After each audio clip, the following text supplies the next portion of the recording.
Fala pessoal, estou mais uma vez aqui, então agora para trazer para vocês o princípio de Arquimedes, tá? Antes gostaria de pedir desculpas, mas infelizmente eu não vou conseguir trazer as ferramentas para medição de pressão, né? Como que eu havia comentado, os manômetros e barômetros, pelo menos não neste momento, tá? Vamos ver se no momento síncrono eu consigo trazer isso para vocês, tá? Então vamos aqui falar do princípio de Arquimedes. Inicialmente, gente, o que a gente tem que considerar? Tá? Uma situação tanto quanto básica, né, é a que é em relação ao equilíbrio de um corpo dentro de um dado fluido. Né? Então, consideremos que nós colocamos um objeto, né, dentro da água mesmo, tá?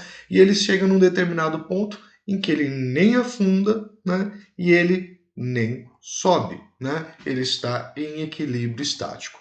Por que isso acontece? Gente, o que está acontecendo aqui, ou o princípio físico que está acontecendo aqui, é o seguinte: o corpo ele apresenta então uma força gravitacional, peso, que puxa ele teoricamente para baixo, né? Contudo, conforme ele vai diminuindo ou vai descendo neste fluido, a gente viu que a pressão exercida sobre a região, ela começa também a aumentar, tá? Então, conforme ele desce, a pressão exercida nessa região mais abaixo começa a aumentar, gerando um equilíbrio, ou seja, este fluido, tá, vai estar gerando uma força vertical para cima, tá? Esta força vertical é o que nós chamamos então de empuxo, tá? Arquimedes fez essa descoberta, na verdade, fez essa correlação, conseguiu correlacionar como determinar esse empuxo. Aí tem até a história que ele sai correndo pelado depois do banho, né, gritando eureka, porque ele conseguiu determinar como isso acontece, tá? Mas então está relacionado a essa relação de pressão para a relação de equilíbrio, tá? Claro, se a força-peso for maior que o empuxo gerado, o corpo desce. Caso a força-peso for igual ao empuxo gerado pelo fluido, ele vai ficar em repouso. Se a força-peso for menor que o empuxo, esse corpo, então, ele flutua, ele irá subir, tá? Agora, o que diz em termos, né, o princípio de Arquimedes? Ele diz que um corpo total, certo? Ou parcialmente submerso num fluido, tá? Totalmente ou parcialmente, então o corpo pode estar parcialmente submerso, tá? Sofre ação de uma força de módulo igual ao peso do fluido deslocado. Pessoal, vamos entender aqui o que acontece. Imagina a nossa superfície livre. Quando eu tomo um corpo e coloco nessa superfície, ou insiro ele dentro do fluido, esse fluido ele vai se deslocar. Você vai perceber que ele vai aumentar a sua altura, ou seja, isso é a quantidade de fluido deslocado. Quanto maior, mais corpo você coloca ali, mais vai ocorrer o deslocamento deste fluido, tá? Então, ele vai ser igual ao peso do fluido deslocado pelo corpo e que aponta para cima, tá? Então, esta força resultante, né, para cima é chamada de empuxo, representado pela letra E, tá? Então, e ela é devida, então, à resultante do aumento de pressão conforme aumenta-se a profundidade, tá? Então a gente tem essa relação entre o empuxo e a força gravitacional, tá? Agora, no final das contas, como que eu consigo determinar o valor deste empuxo, tá, gente? O empuxo ele pode ser obtido pelo produto entre o peso específico, ou se você preferir, massa específica vezes a gravidade, do fluido em repouso pelo seu volume deslocado. Tá? Então, nesse caso, esse volume não é o volume do corpo, e sim o volume do corpo, é o volume deslocado de fluido. Tá? Então, digamos que eu coloque 50% do corpo dentro do fluido, tá? Então, o volume do corpo de 50% é o equivalente à quantidade de fluido deslocado. Tá? Se eu coloco o corpo todo dentro do fluido, vai ser então o volume deslocado exatamente igual ao volume do corpo todo. A gente precisa ver quanto de volume do fluido que foi deslocado e não em si ao volume do corpo. Tá? Então a gente tem que o empuxo ele vai ser igual ao peso específico vezes o volume deslocado. Tá?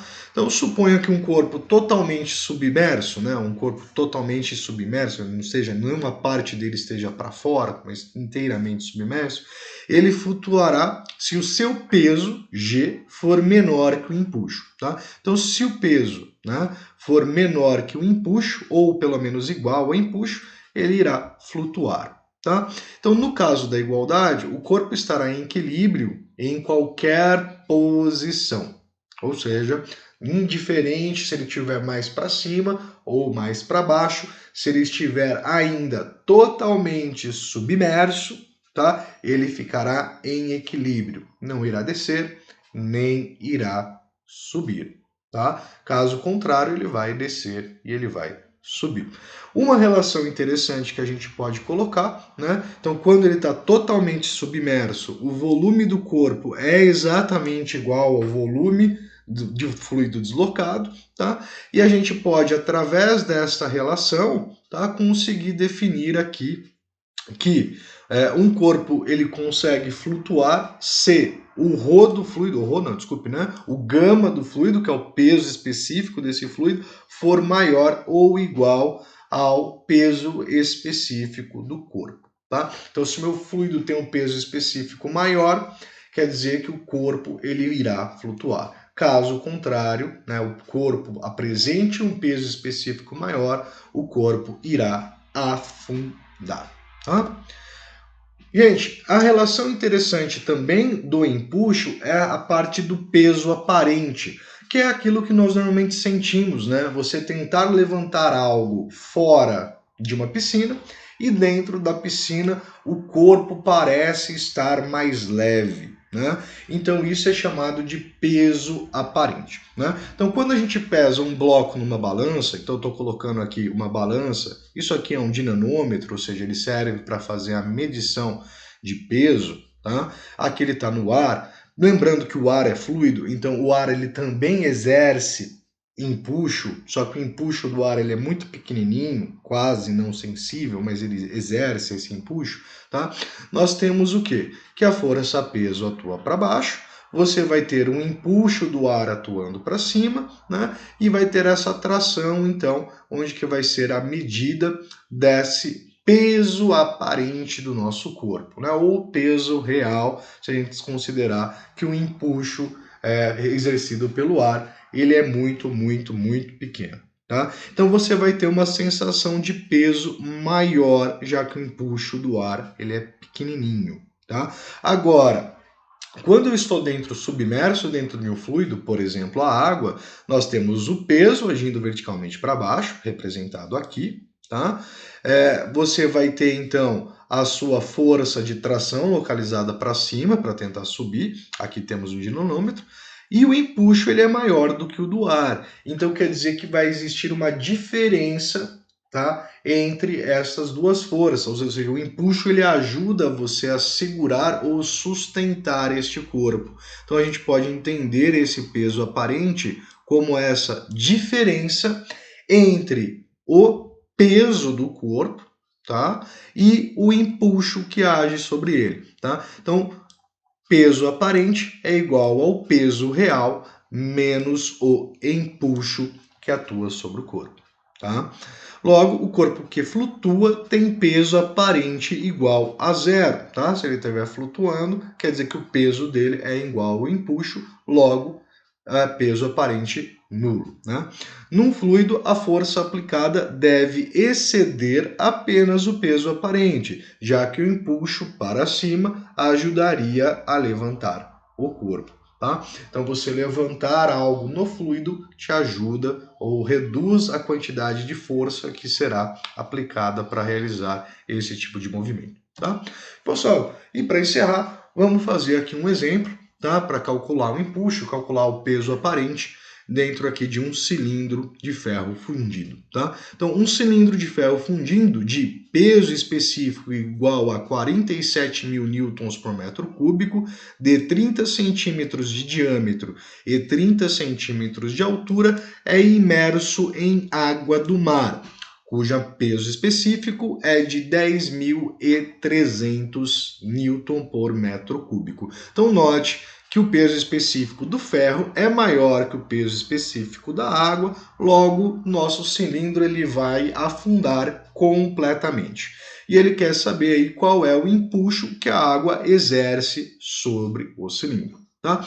Pessoal, como eu disse, o peso específico do ferro fundido é maior que o peso específico da água, então ele vai afundar totalmente, ou seja, todo o volume do ferro vai estar submerso. Então, o volume do nosso cilindro vai ser igual ao volume deslocado, tá? Que é a quantidade de fluido que será deslocada, que é a ocupação desse cilindro dentro da região.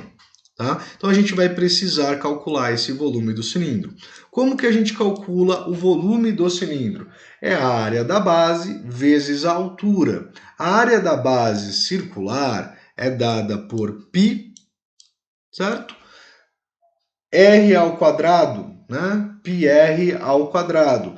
Porém, aqui eu tenho o diâmetro e existe uma forma mais fácil, né? Então, o diâmetro ao quadrado, só que a gente vem aqui e divide por 4, tá? Então, π vezes o diâmetro ao quadrado dividido por 4 é a área da base vezes a altura. Então, a gente teria aqui π vezes o nosso diâmetro, que é 30 centímetros, então vamos colocar em metros, 0,3 ao quadrado, vezes o nosso altura, que é 0,3, dividido, então, por 4. Isso aqui vai gerar para a gente uma expressão que é π vezes 0,3 ao cubo sobre 4, tá? Então, vamos pegar aqui a calculadora. Vamos usar o π da própria calculadora, então Shift π vezes 0,3 elevado ao cubo igual dividido por 4. Temos aqui então o nosso volume, tá? Então o volume do corpo é igual ao volume deslocado, que vai ser igual então a 0,21, 0,021 metros cúbicos, tá? Então temos aqui o nosso volume, tá? Agora, preciso estar calculando, né, o nosso empuxo, né? Então o empuxo ele vai ser dado pelo ρ, ou ρ não, desculpem, né? Pelo gama, que é o peso específico do fluido, né? Quem está sendo deslocado é a água do mar. Então, o nosso peso específico da água, tá? Vezes o volume deslocado. Então, nesse caso, nós temos 10.300 vezes 0,021. Então, o nosso empuxo que atua sobre esse corpo vai ser de 10.300 vezes 0,021 igual a 216,3. 216,3. Empuxo é uma força, então isso aqui é dado em newtons, tá? Achamos o empuxo. Agora ele quer que a gente calcule o peso aparente, né? Ou seja, G aparente. O G aparente é o peso do nosso cilindro menos o empuxo que age sobre ele. Então a gente vai precisar calcular o peso do nosso corpo. Professor, ele não deu a massa e ele não deu a gravidade. Não, realmente, né? Ele não trouxe esses valores. Mas eu vou fazer aqui uma coisinha para vocês, olha. Peso é igual a massa vezes gravidade, certo? A gente já viu que a massa específica, ρ, ela é igual, né, a massa dividido pelo volume. Ou seja, massa é igual a massa específica vezes volume. Então, se eu colocar isso na nossa expressão, a gente vai ter ρ vezes V vezes G, né? Ou seja, o peso pode ser dado pela massa específica vezes o volume vezes a gravidade, né? Agora, massa específica vezes gravidade é o peso específico, né? Então eu posso calcular a força-peso pela massa, o peso específico, vezes o volume, tá? Então, nesse caso, nós temos que o nosso peso específico é de 47.000, tá? Vezes o nosso volume, que é de 0,021, tá? Então, o nosso peso aparente, ele vai ser dado por 47.000 vezes 0,021, certo? Vai dar o valor do nosso peso, menos o valor do empuxo que já está situado aqui, tá? Mas vou fazer o seguinte, vou calcular separadamente, então 987 é o nosso peso, menos o nosso empuxo de 216,3, e temos então que o peso aparente vai ser de 216,3, 770,7 newtons, tá? Então quer dizer que esse carinha aí vai aparentar estar mais leve, 216,3 newtons. Gente, muito obrigado pela participação. Caso vocês queiram ver os vídeos anteriores, os links devem estar aparecendo aqui embaixo. Grande abraço e aguardo vocês na nossa aula. Fui!